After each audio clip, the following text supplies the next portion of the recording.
बिरसा मुंडा एक आदिवासी हीरो। उनका नाम इतिहास के पन्नों में स्वर्ण अक्षरों में लिखा गया है। बिरसा मुंडा एक बहादुर नेता थे।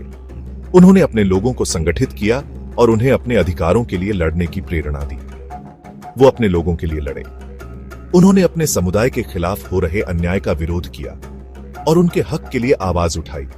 उन्हें धरती अब्बा के नाम से जाना जाता है। धरती अब्बा का मतलब है धरती का पिता, जो उनके लोगों के प्रति उनके प्रेम और समर्पण को दर्शाता है। बिरसा मुंडा की कहानी बहुत इंस्पायरिंग है। उन्होंने अपने जीवन में कई कठिनाइयों का सामना किया, लेकिन कभी हार नहीं मानी। उनका जन्म इंडिया के आदिवासी इलाके में हुआ था। एक छोटे से गांव में जन्मे बिरसा मुंडा ने अपने बचपन से ही अपने लोगों की पीड़ा को महसूस किया। ब्रिटिश राज का अत्याचार उनके लोगों पर बहुत था। अंग्रेजों ने आदिवासियों की जमीनें छीन ली और उन्हें गुलाम बना लिया। बिरसा मुंडा ने अपने लोगों का दुख देखा। उन्होंने देखा कि कैसे उनके लोग भूख, गरीबी और अत्याचार का सामना कर रहे थे। उन्होंने उनके हक के लिए लड़ने का फैसला किया। बिरसा मुंडा ने अपने लोगों को संगठित किया और उन्हें अन्याय के खिलाफ खड़ा होने की प्रेरणा दी। उनकी लड़ाई अन्याय के खिलाफ थी। उन्होंने अंग्रेजों के अत्याचारों का विरोध किया और अपने लोगों के अधिकारों के लिए संघर्ष किया। वो अपने लोगों के लिए आजादी चाहते थे। बिरसा मुंडा ने अपने लोगों को स्वतंत्रता की राह दिखाई और उन्हें अपने अधिकारों के लिए लड़ने की प्रेरणा दी। बिरसा मुंडा की कहानी हिम्मत की कहानी है। उन्होंने अपने जीवन में कई कठिनाइयों का सामना किया, लेकिन कभी हार नहीं मानी। ये उम्मीद की कहानी है। बिरसा मुंडा ने अपने लोगों को एक नई दिशा दी और उन्हें अपने अधिकारों के लिए लड़ने की प्रेरणा दी। उनकी कहानी हमें सिखाती है कि अगर हम अपने हक के लिए लड़ें तो कोई भी ताकत हमें रोक नहीं सकती। बिरसा मुंडा का जन्म एक छोटे से गांव में हुआ था। ये आज के झारखंड में है। उनका परिवार मुंडा आदिवासी था। वो प्रकृति के करीब थे। बिरसा एक तेज बच्चे थे। उन्होंने अपनी आदिवासी परंपराओं के बारे में सीखा। उन्होंने अपने पूर्वजों की कहानियां सुनी। वो बांसुरी बजाते थे और उन्हें संगीत से प्यार था। उन्होंने अंग्रेजों को अपनी जमीन लेते देखा। उन्होंने अपने लोगों के साथ अन्याय होते देखा। इन सब बातों ने उन्हें सोचने पर मजबूर किया। इन्हीं बातों ने उनकी जिंदगी की दिशा तय की।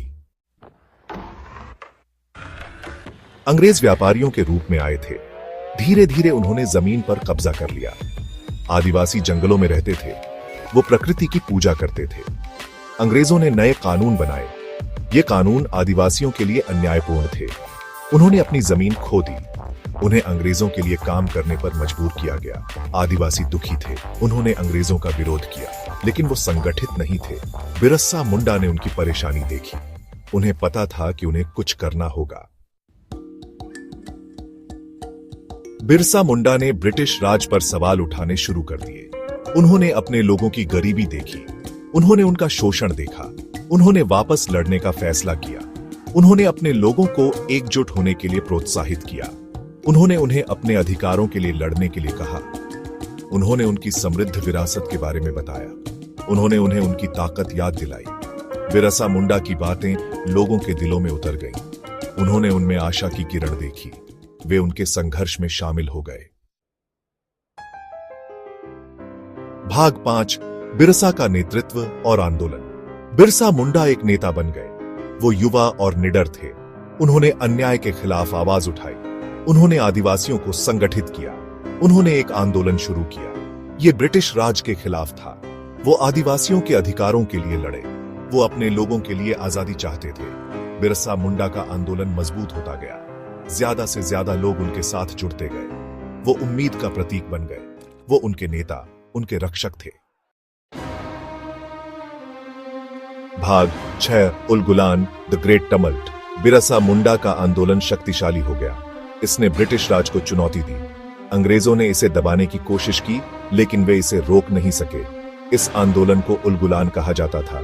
इसका मतलब है महागांडक। यह आजादी की लड़ाई थी। यह न्याय की लड़ाई थी। उलगुलान ने ब्रिटिश साम्राज्य को हिलाकर रख दिया। इसने एकता की शक्ति दिखाई। इसने आदिवासियों के जज्बे को दिखाया। भाग 7, बिरसा की कैद और मौत। अंग्रेज बिरसा मुंडा से डरते थे। उनकी बढ़ती लोकप्रियता और उनके नेतृत्व में आदिवासी समुदाय का एकजुट होना ब्रिटिश हुकूमत के लिए एक बड़ी चुनौती बन गया था। वे उसे रोकना चाहते थे। बिरसा के प्रभाव को खत्म करने के लिए उन्होंने कई योजनाएं बनाई। उन्होंने उसे 1900 में गिरफ्तार कर लिया। बिरसा की गिरफ्तारी ने पूरे क्षेत्र में हलचल मचा दी। उसे जेल में डाल दिया गया। जेल की दीवारों के पीछे बिरसा का संघर्ष जारी रहा। बिरसा मुंडा की जेल में ही मौत हो गई। उनकी मौत ने उनके अनुयायियों को गहरे सदमे में डाल दिया। वो सिर्फ 25 साल के थे। इतनी कम उम्र में ही उन्होंने अपने लोगों के लिए बहुत कुछ किया था। कुछ लोग कहते हैं कि उन्हें जहर दिया गया था। उनकी मौत के कारणों पर आज भी सवाल उठते हैं। उनकी मौत से लोगों में गुस्सा फैल गया। बिरसा की शहादत ने आदिवासी समुदाय को और भी एकजुट कर दिया। मौत में भी बिरसा मुंडा ने लोगों को प्रेरित किया। उनके बलिदान ने लोगों के दिलों में आजादी की लौ जला दी। वो एक किंवदंती बन गए। उनकी याद में आज भी लोग उन्हें श्रद्धांजलि अर्पित करते हैं। उनके बलिदान ने आजादी की लड़ाई को और मजबूत कर दिया। बिरसा मुंडा का जीवन और उनकी शहादत आने वाली पीढ़ियों के लिए प्रेरणा का स्रोत बनी रहेगी। भाग 8 बिरसा की विरासत, आशा की किरण। बिरसा मुंडा की लड़ाई छोटी थी, लेकिन उनका प्रभाव बहुत बड़ा था। उन्हें एक हीरो के रूप में याद किया जाता है। वो आदिवासी प्रतिरोध का प्रतीक है। उनकी विरासत आज भी प्रेरित करती है। उन्होंने एकता की शक्ति दिखाई। उन्होंने सही के लिए लड़ने का साहस दिखाया। बिरसा मुंडा की कहानी एक याद दिलाती है। यह हमें न्याय के लिए लड़ने के लिए कहती है। यह हमें हाशिए पर रहने वालों के अधिकारों की रक्षा करने के लिए कहती है। भाग 9 बिरसा मुंडा की आज की प्रासंगिकता। बिरसा मुंडा का संघर्ष आज भी प्रासंगिक है। उनके द्वारा लड़ी गई लड़ाई ने आदिवासी समुदायों को अपने अधिकारों के लिए खड़े होने की प्रेरणा दी। बिरसा मुंडा ने 1899 to 1900 के उलगुलान महान विद्रोह का नेतृत्व किया। यह विद्रोह ब्रिटिश सरकार के खिलाफ था, जिसने आदिवासियों की भूमि और संसाधनों पर कब्जा कर लिया था। वे आज भी अपने जमीन के अधिकारों के लिए लड़ते हैं। भूमि अधिग्रहण और विस्थापन जैसी समस्याओं से जूझते हुए वे अपने पूर्वजों की भूमि को बचाने के लिए संघर्ष कर रहे हैं। बिरसा मुंडा ने 1894 में भी एक महत्वपूर्ण आंदोलन का नेतृत्व किया था, जिसमें उन्होंने किसानों को ब्रिटिश सरकार द्वारा लगाए गए भारी करों के खिलाफ खड़ा किया। बिरसा मुंडा का संदेश कालातीत है। उनके विचार और आदर्श आज भी हमें प्रेरित करते हैं। यह आशा का संदेश है। यह हमें बताता है कि कठिनाइयों के बावजूद हमें हमेशा उम्मीद बनाए रखनी चाहिए। बिरसा मुंडा ने 1895 में भी